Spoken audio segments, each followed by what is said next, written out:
Okay. Hi. Thank you for joining us today on such short notice.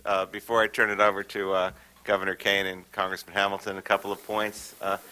I'll recognize you. I'll be standing on the side. I'm Al Felsenberg. I think I've talked to all of you on the phone at least once, maybe more. And when you're called upon, would you please give your name and your affiliation for the benefit of the people watching us on television? And we have some mics so we can be heard. And with that, I turn it over to Governor Kean. Thank you.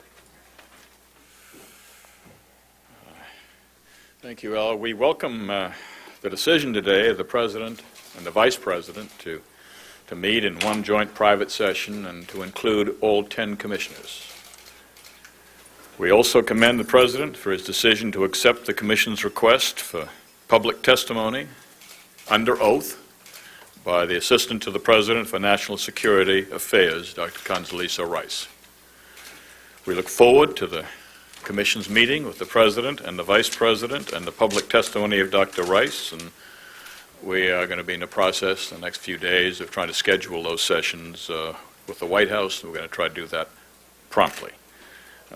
At that, I think Commissioner Hamilton and I are delighted to answer any questions that we can answer. Gentleman over here, third row. Thank you. Brad Wright, CNN. How likely is it, do you think, you're going to get testimony from Dr. Rice that's not encumbered or tainted by politics, given the environment that has been created by Mr. Clark and the response from the White House? Well, my hope is that the kind of inquiries we've held in private, that kind of testimony will be replicated in public. We got some very good testimony from Dr. Rice in private session. It was candid. It was factual. It was to the point of the questions that were asked. She stayed with the Commission as long as we needed her. My hope is that she will replicate that testimony in public as well. The question is where there are differences, and we've got to explore those differences, and if we find actual differences between the witnesses, we probably will, and the Commission is going to have to sort that out in our report. I think the thing that gave the political edge to the hearings last week was the publication, of course, of the Clark book. We'll not have that in the future. So we expect that Dr. Rice, who gave us very good testimony in the private meeting, will do that in public as well. And I think Tom and I have the job of trying to take the partisan edge off of these hearings. And you do that by focusing on the facts, by pushing for specifics, and then seeing how broad a consensus we can build. Lady in the second row. Yes. Michelle Middlestadt, Dallas Morning News. Some of the families have questioned your acceptance of this condition by the White House, that there not be further public testimony by any White House officials, and have said that this might not allow you to go where all the facts lead. Could you address why you accepted this condition? Yeah, we had no plans in public hearing to invite any member of the White House staff, so this was not a condition we had any problem with. We meet extensively with members of the White House staff and others in private session. We get all the information they have to offer. Our policy in private sessions is that if there are any conflicts, we then place the conflicting witnesses under oath. So we will get all the information necessary to do our report. But this was not something we planned to do anyway. We have extensive witnesses scheduled for the remaining public hearings, but none of them were members of the White House staff. I want to be very clear that we're not, under the terms of the agreement reached with the White House, we're not precluded from private sessions with White House officials. We are precluded only from public sessions with White House officials. Gentleman in the blue shirt, can't see too well. Thanks. Eli Lake with the New York Sun. Could you walk us through the negotiations with the White House that eventually led to this deal? When did you start talking to them? What were some of the options that were on the table, and how important was it that you managed to make sure that Ms. Rice this time is going to be under oath? Well, these were extensive talks. We've had a very good relationship with Judge Gonzales at the White House, and he has been our main contact. And we've been talking to him on a consistent basis, not only about these issues, but a number of other issues where we had either conflicts or potential conflicts or procedural problems or what have you. So this was a continuing conversation. And as far as Dr. Rice particularly, we've been talking about that for Months. yes, a long time. It's not not anything recent. I understand you've been talking about it for months, but the decision came out today and the letter came out today. What happened in the last, 72 or so hours that changed things, and how many times were you on the phone with the White House, that kind of stuff? Well, between the two of us, we've been on the phone a lot over the last 3 or 4 days, separately and together. And I think it was, as all things are, a negotiation. But I think that in the end, I suspect that the President and the White House understood that it was very important for the public, as well as for the Commission's work, that Dr. Rice be allowed to testify in public. And we recognized the important constitutional principle that the President was talking about and the White House, and we support that principle of presidential privilege very strongly as commissioners. But we also recognize the fact that this is an extraordinary event in human history, that I'm a presidential appointee, not a congressional appointee, that there are all sorts of reasons why this is different. And our argument all along to the White House is this did not set a precedent, and one of the important conditions under which the White House made this agreement is that we all agree that it sets no precedent. I think one comment that might be helpful to you is that these issues do not appear in isolation with one another. We've been talking with the White House over a period of months now with regard to a lot of different issues. And they include, of course, access to a number of different kinds of documents, especially the so-called presidential daily briefings. But they've included many other questions of access to documents and to people. The question of whether or not Dr. Rice would testify in public is only one of really many issues that we've talked with the White House about. And I think Tom and I have always felt that it's a package, not a single issue that has to be dealt with. Mimi. Hi, Mimi Hall from USA Today. Could you talk a little bit about how long you think she might testify? Would it be as long as she testified in private or not? And what are maybe some of the key questions that you all would like her to answer under oath in a public setting? We haven't set any kind of time frames as yet. Dr. Rice has always said to us that she'd make herself available to answer any questions we had, and I presume that's probably the same in public as it would be in private. But we want to talk about the transition, the handoff from Mr. Berger to Mrs. Rice. We want to hear from Dr. Rice about the development of policy in the first 8 months of the Bush administration, to the kind of threats and dangers that were apparent to her before 9/11. We want to talk about the day of and the immediate response of the White House. We want to understand what substantive differences there are, perhaps in testimony between Dr. Rice and any other witnesses. We want to understand the nature of the decision-making at the highest levels of government and how that war on terrorism, for instance, is being managed today. I mean, that's the kind of things we want to get out of the testimony. Vince. Yeah, Vince Morris with the New York Post. Can you say why you would agree to have the Vice President and the President testify at the same time? It seems to someone else that it might be to allow, Mr. Cheney to help Mr. Bush with the answers. And I'm just confused why you would allow them to go together. It seems like it compromises your investigation to have them answer questions at the same time. Well, we recognize that Mr. Bush may help Mr. Cheney with some of the answers, but it was the suggestion of the White House, and it seemed to us, in exchange for getting all 10 commissioners to be able to ask any questions they wanted to a member of the staff in as well, that we'd get the answers to the questions we needed to write the report. That's the basic bottom line for us is always the report. Is what we're doing going to get us the answers to the questions we need to write the best possible report? And I think we came to the conclusion that this will. We did. The trade-off, of course, was we were going to meet with the President, only the two of us, the Chairman and the Vice Chairman. And the other commissioners very much wanted to be a part of the conversations with the President and the Vice President. We recognize that all commissioners are equal in this endeavor, and so it was very important to us that all 10 commissioners be present.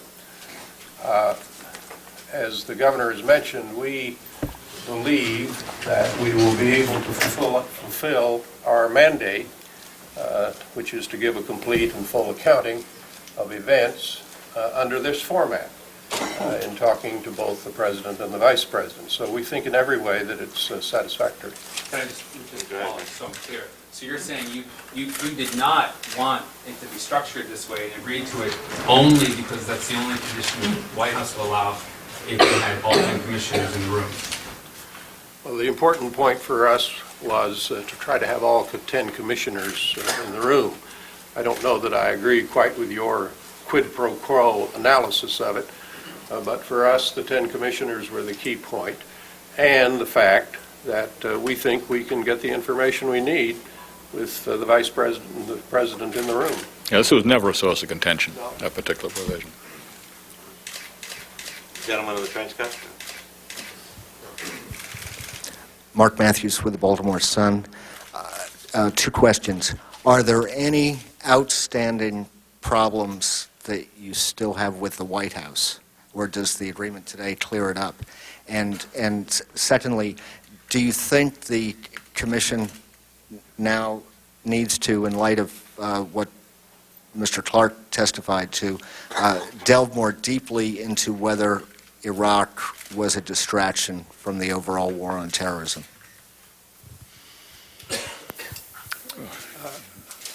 On the first question, I don't think we see any major remaining issues between ourselves in the White House. We think this agreement wraps up certainly the major issues. Clearly, there are questions of scheduling and the timing of the appearances that we have to work out with the White House. On the second point, Richard Clark really made 2 points, principal points. One was that we're fighting the wrong war. That's the point you raised. That is not in the mandate of the Commission. That's a very important foreign policy question, but it's really not in our responsibility.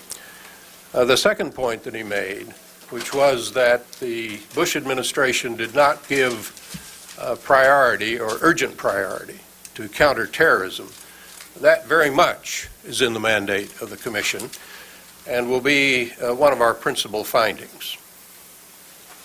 James. James Meek with the New York Daily News. Just to be clear, when the President and Vice President meet with the full Commission, they will or will not be under oath when they answer your questions? I believe They will not be under oath, no. Just to follow up, is that, you said that anybody who appears before the Commission, at least in public, would appear under oath. Is that inconsistent? Do you see a problem with that? Would you prefer them under oath? No, it's not inconsistent, because what we've said to all our witnesses, and there are now over 1,000 of them who have given testimony in private, that the only time we've ever requested oaths was when there's been a real difference and real inconsistencies with one witness says and another witness says. That's one area. And the other areas, I don't think, I'm a historian, but not in this area, but I don't think presidents, one, it's very unusual for presidents to appear before a commission. Lyndon Johnson, for instance, refused to appear before the Warren Commission. He sent a written statement. He said presidents don't do that. So the fact that he's appearing and answering questions, we're very, very grateful of that, and obviously we'll be able to ask him some questions. Without the answers, we wouldn't be able to do the job in the report we want to do. Gentleman in the brown jacket. Sorry. Thank you. Ken Fireman from Newsday. 2 questions about this agreement. Number one, when did it actually fall in place? Was it today, yesterday, whenever? And secondly, did at any time you have to suggest that you might be prepared to subpoena Dr. Rice? It fell into place last night. There were pieces of it that fell into place earlier, but the full agreement fell into place last night, and we have never threatened a subpoena. Larry, you had trying to, then we'll go in the back. Larry Arnold from Bloomberg News. I want to return to the purpose of having Dr. Rice return before the commission. Governor Kean, you used the word factual to describe her testimony in private. Is the accuracy of what she told you in private one of the issues that the commission is going to return to, given what it has since learned? Well, there were, as you know, some statements made by Mr. Clark that she has now disagreed to in interviews, perhaps with some of you. She said that didn't happen that way.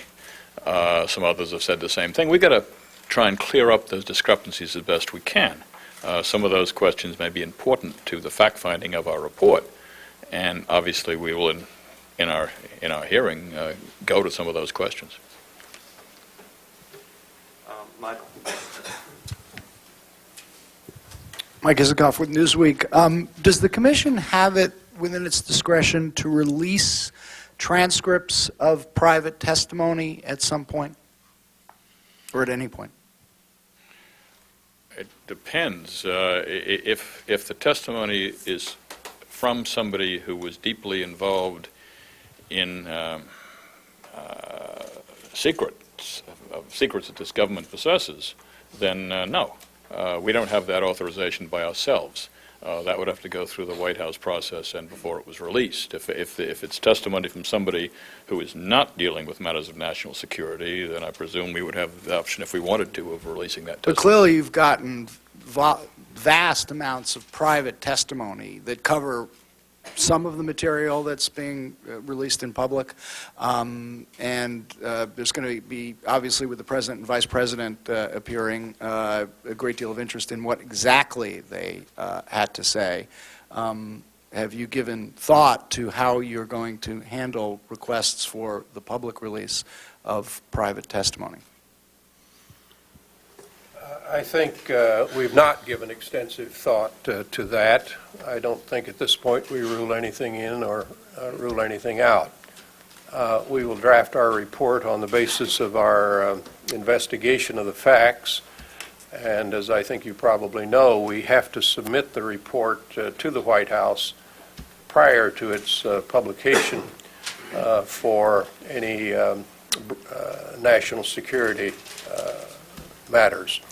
In other words, the White House will look it over to see if things should be stricken or reworded in order to comply with the national security requirements. The problem with releasing transcripts from from the private testimony would be that there would be very large areas, I think, that could not be made public. We're going to try the best we can here to make this report as public as possible and to avoid, to the extent that we can, redactions. Gentleman up here. Thank you. Cam Simpson from the Chicago Tribune. You said that there are still questions over the timing and the where and how of the testimony of Dr. Rice. I assume you said of some people. I'm assuming that includes her. I know there are some concerns from some commissioners that they don't want her testimony to detract from some of the other important issues you're looking at hearings that have already been scheduled. But I'm sure by the same token the White House doesn't want to have just a day of focus on Condoleezza Rice. So can you talk about what's going on, how you're working to schedule those things and work out what's coming up? And also, was there a vote today by the commission? What were the mechanics of that? Well, first of all, if you remember what we said earlier, that this agreement was finally worked out last night. This morning we were in commission meetings from 8:30 on and broke the commission meeting to come over here. So we have not had time to talk to the White House about scheduling or anything else since that agreement was reached last night. So that we'll simply be discussing, and when we have dates worked out, we'll let you know right away. The commission takes very few votes. Where possible, we try to operate from consensus, and there was unanimous consensus this morning to accept the agreement that was worked out by the Vice Chairman and I with the White House.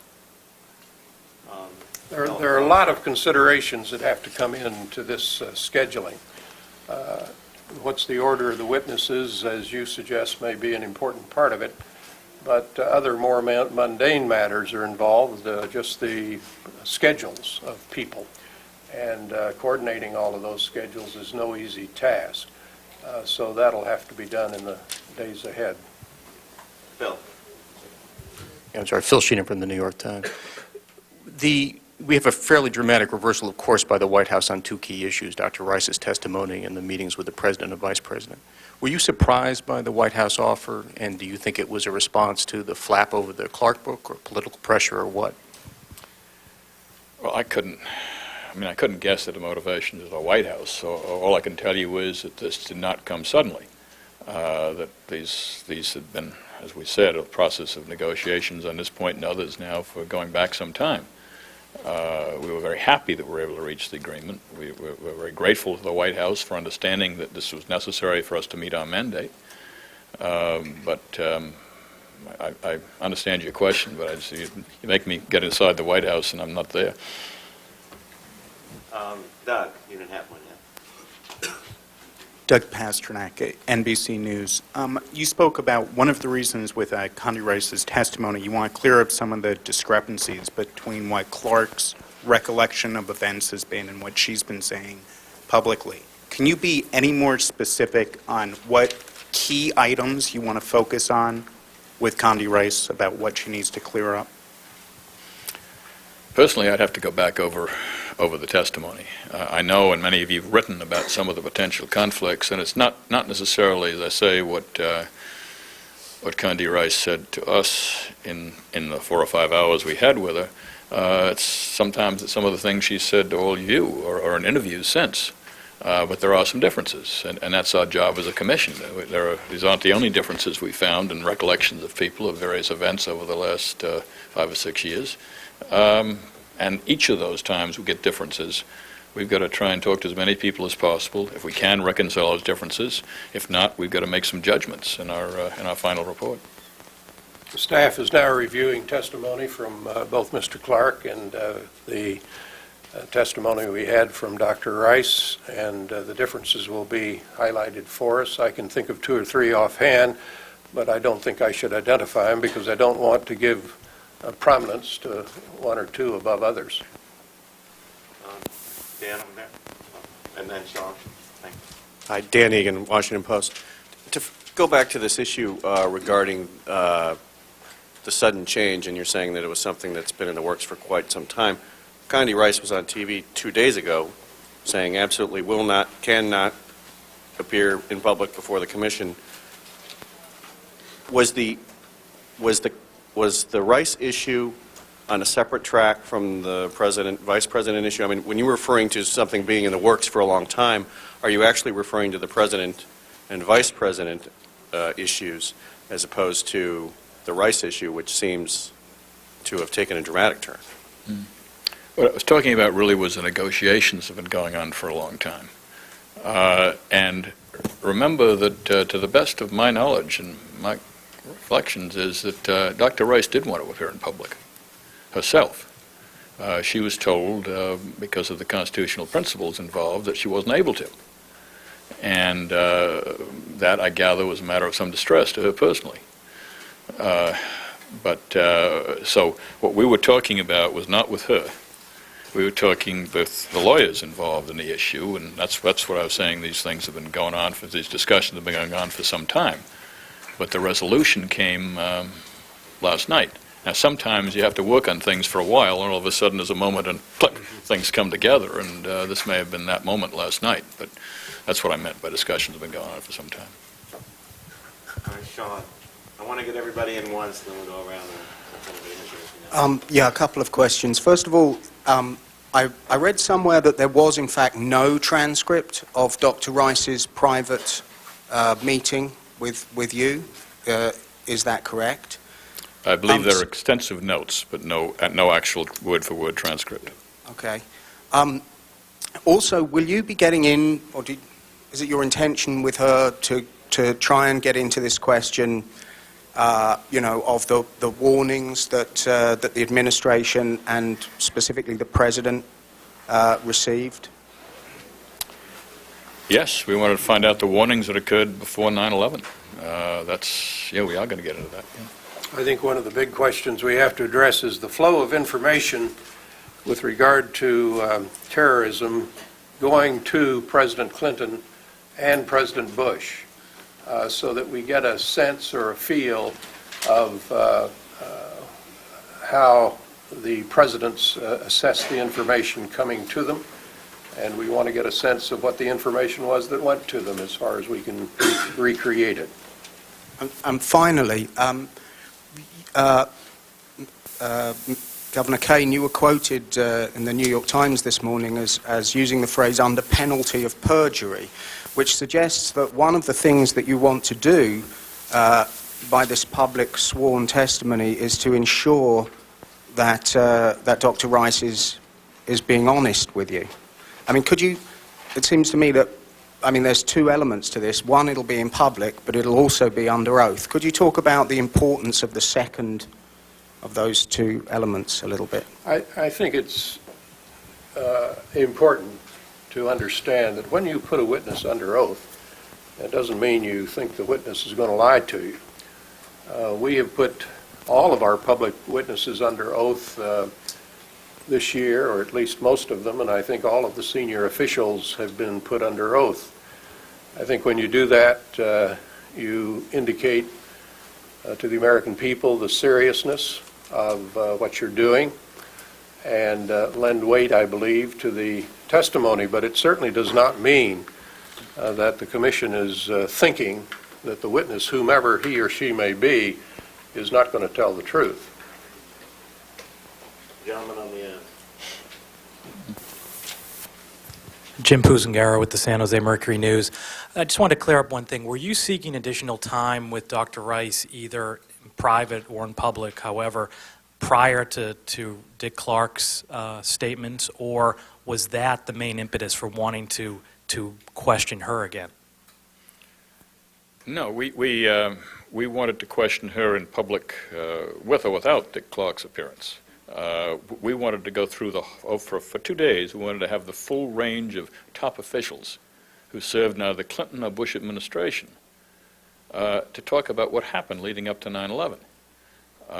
She, because of issues of Constitution, I guess, was the one official we weren't able to get in either administration. So naturally that would have left a hole, and that's why we wanted to see her. We got her testimony in private for the same reason, before we knew anything about the public testimony that we got later from another witness. Although we had him for 15 hours in private, so we had a lot of his thoughts also.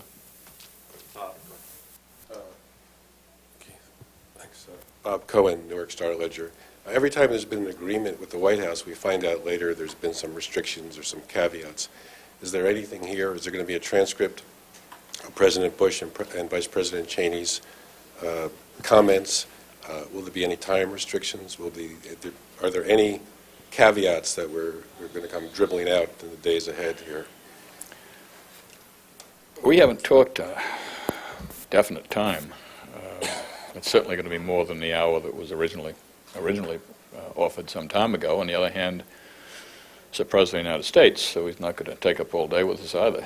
But we hope to be able to ask all the questions that are important to us. We're going to prioritize them because it is the President and the Vice President. We're going to talk to the staff and the commissioners about the most important questions that we need to inform our report. We're going to start off with those, so we're sure of getting the most important question answered, and then we'll get every question, hopefully, that every commissioner has answered to the best of our ability in the time that we're given. The President's letter, or rather the Council's letter, Mr. Gonzalez's letter to us, to Tom Kean and myself, and our response to that letter is the whole agreement. There are no side agreements at all. That's the whole agreement. Will there be a transcript, or will it just be notes? Well, I'm sorry? Will there be a transcript of their... Of the President's?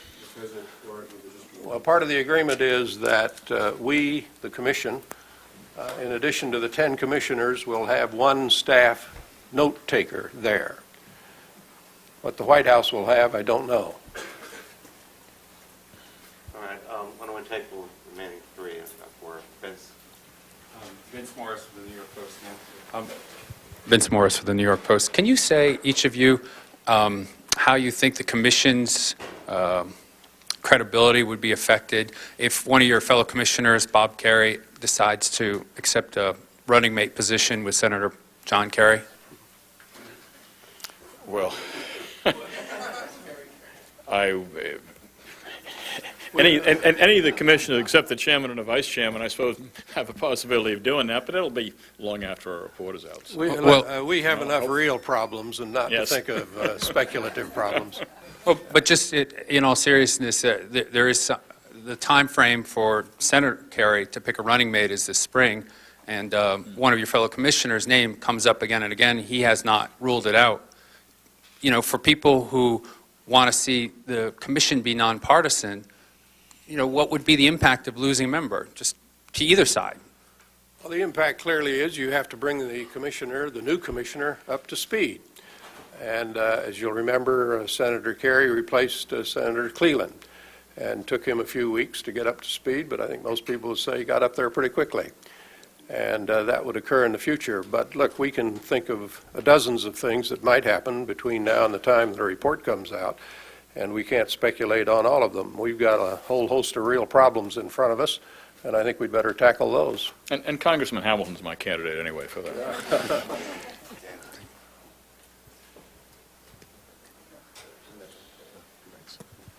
James Meek with the New York Daily News. A number of members of the panel have said that regardless of whether Dr. Rice were to testify in public, they wanted to continue having a classified level discussion with her in private, particularly to discuss something that you all didn't have when you met her with her the first time, for example, the August 6th PDB, 2001. So is it possible still that in spite of this public testimony, you would meet with her again privately for a number of hours?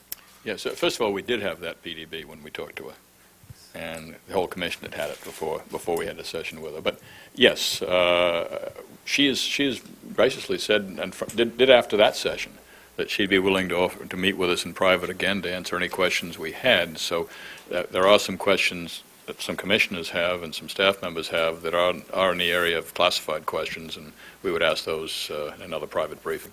So you will have? Yes. Michelle? Have you scheduled, Michelle Middlestead, Dallas Morning News, have you scheduled your sessions, your private sessions with Mr. Clinton and Mr. Gore, and could you go over what the ground rules will be there in terms of number of commissioners present, whether you'll have a transcript, any possible release of information from that? We have scheduled. We have not released any dates because we haven't released any dates with anybody we're meeting with, frankly, in private. But the ground rules are basically that we will have the time we need to answer whatever questions necessary, and that all 10 commissioners will be there, depending on their availability. And in terms of any public release of any aspect of what they discuss with you? We hadn't talked about that. Normally we don't. Normally we have not released materials from private sessions. Will there be a transcript for those sessions? And we haven't even talked about, we do a transcript of those sessions? I don't know if we talked to the former president about that or not. Not settled. Not settled yet. Up here? And we'll take the remaining hands and then we'll...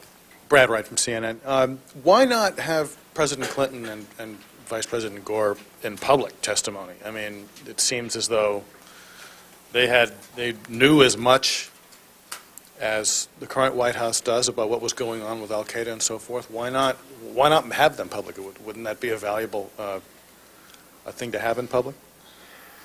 Initially, at least, we've not requested, I think, but we've respected the privacy of the two former officials, and that'll be our first step.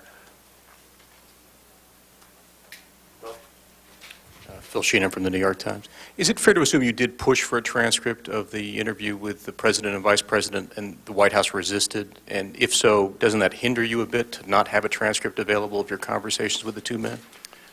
No, we didn't push, or have not at this point. No, because in a number of the staff determines basically what they need in some of these interviews. And very often, if the transcript is one thing, sometimes extensive notes, as we did with the first meeting with Condoleezza Rice, and we did those extensive notes at our choice, not we weren't required not to have a transcript. So I think we're happy with taking extensive notes. I'm sorry, but given the historical nature of that meeting, wouldn't it be a valuable thing to have a transcript of exactly what the President and Vice President said? We may have one. I don't know that because, as you know, the White House in most meetings usually does take a transcript. So we may well have a transcript, but it may well be from their initiative. You're speaking here about the terms of the agreement. The agreement specifically provides that the Commission will have one note taker present. Doesn't say anything about what the White House will have present. And we find that an acceptable manner of proceeding because we think very, very careful notes will be taken and that we will be able to glean from those what we need to fulfill our mandate. Okay, Michael, Dan, and then the remaining two will have You made an allusion before to something that a lot of people have speculated about, that the White House is going to first have to clear the report before it's publicly released. That being the case, you have this July 26th deadline. Is that your deadline to submit it to the White House, or is that the deadline for public release? And if so, when do you expect to release it, provide it to the White House for a pre-clearance review? Well, the deadline agreed upon, as you know, was July 26th for finishing the report. We are going to do our best to finish it earlier than that. And if we get it finished earlier, the earlier we finish it, the earlier we can submit it to the White House. We've talked even of submitting pieces of it, perhaps for clearance early on, chapters or whatever, if we can do that to the White House. I think everybody has an interest in getting this report out as fast as possible. And the White House, under Andy Card's leadership, has appointed a special team actually to see that that's done. So we hope we will submit it as fast as we can get it completed, and we believe that they will expedite the process for clearing it so we can get it out to the public. This is a major concern of ours, and we're doing everything we can to plan for it, as Tom has indicated, as the governor has indicated. We think we can handle it. We have in mind the experience of the joint inquiry, where they took several months to get information declassified. So we're going to try to learn from that experience, but we are aiming for public release on July 26th. Dan, then the man in the back, and we'll cut it off with Sean. Dan Egan, Washington Post. To go back to this transcript issue again, when have you done transcripts in these private interviews, or when haven't you? What's been the rule that's guided that decision? Well, I've been in on a good many, not 1,000, but a good many of the interviews. Seems like 1,000 sometimes. I've been in on a good many. We have not taken transcripts in those sessions. And the sessions in which I have been participating, for the most part, have been very senior officials of the government. To my knowledge, we've had no transcripts. Or have we? We have recorded a number of those interviews, and can and could prepare transcripts and check those recordings for accuracy in many cases. Okay, so we have the recordings, we have no transcripts But at this how point. many recordings? I mean, I guess I'm confused about what are the guidelines here? When are you recording? When are you not recording? I mean, however good the note takers are, I think everyone in this room who takes notes would agree that a tape recorder is even better. So what? I think I'd agree to that too. And what's the thinking behind? I mean, why wouldn't the White House simply allow a tape recording to protect everyone? Well, I think that's a question you address to the White House. Well, okay, back to all your other witnesses. Why? Again, what have been the ground rules for recording or not recording witnesses in private? Phil, do you want to respond to that? Yes, Dr. Zeller now for those watching. The question of recording or not recording interviews has been a subject of negotiation with the witnesses and discussion in the staff. There are actually competing views about this within the staff and among commissioners. Some reporters find, for example, that people will talk to you in certain cases in a more forthcoming way if you don't record them. Some people don't care whether you record them or not. There are some officials who are so senior that it's always our preference to record. In general, the Commission's approach is we generally prefer to record interviews, especially with high-level officials, unless there are countervailing circumstances or very strong preferences where either the staff or the other side choose not to have a recording. So we have a number of interviews recorded, but in a number of cases they are not, and there's no easy categorical bright line to separate one column from the other. But there are numerous notes taken in these interviews, and we have a complicated process for then writing up those notes to be sure that everyone involved agrees that they are reliable. We go into these interviews knowing what we want, and therefore we, I think, are quite accurate in taking notes at the critical points. The gentleman in the back had a question? Yes, and then we'll end it with Sean. Hi, Sean Smith from The Hill. How successful has the Commission been at staying above the political fray, and has there been any pressure from outside the Commission to act with partisan interests in mind? I think we've been quite successful in staying above the political fray, and that's largely due to the leadership of Chairman Kean, Governor Kean. We've not had a single partisan vote in, over a year. On some, we've had only a few votes really, a handful of votes, but none of them have been partisan. Clearly the hearings last week had a partisan edge to them. I think that's the first time really that the hearings really had a sharp partisan edge, and then only with respect to one witness, Mr. Clark. If you look at the staff statements, which I think were deservedly widely praised, they were, under the directions that Tom and I gave, stripped of partisanship, and they focused on facts. We are 5 Republicans, we are 5 Democrats on the Commission, but I think all of us have put aside those partisan feelings, recognized the seriousness of the task assigned to us, and the importance of the recommendations we will make. And I have just been impressed over and over again with the manner in which the commissioners have proceeded. And I frankly don't find very much partisanship, although some of it broke out in the hearings the other week. But the principal reason has been the extraordinary leadership of Governor Kean.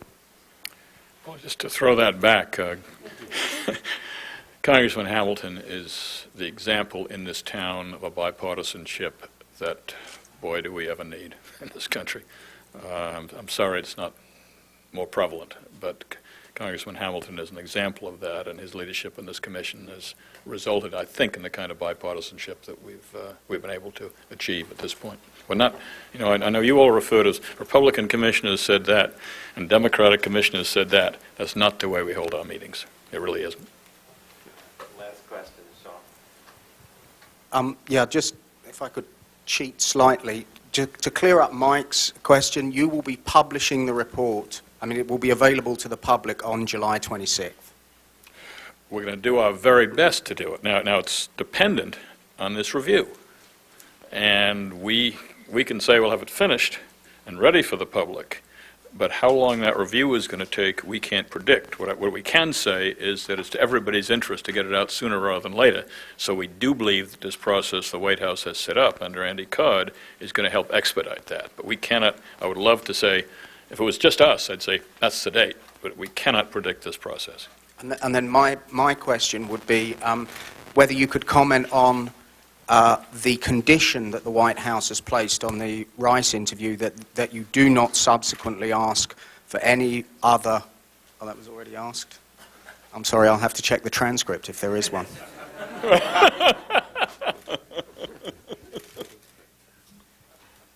I guess that's Okay. it. Okay. Thank you. Thank you all very much.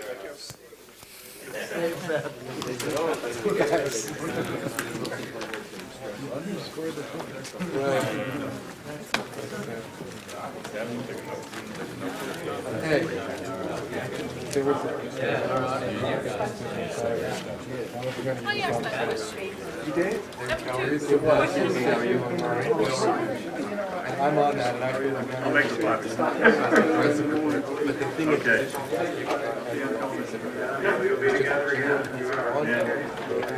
Galveston area. And there was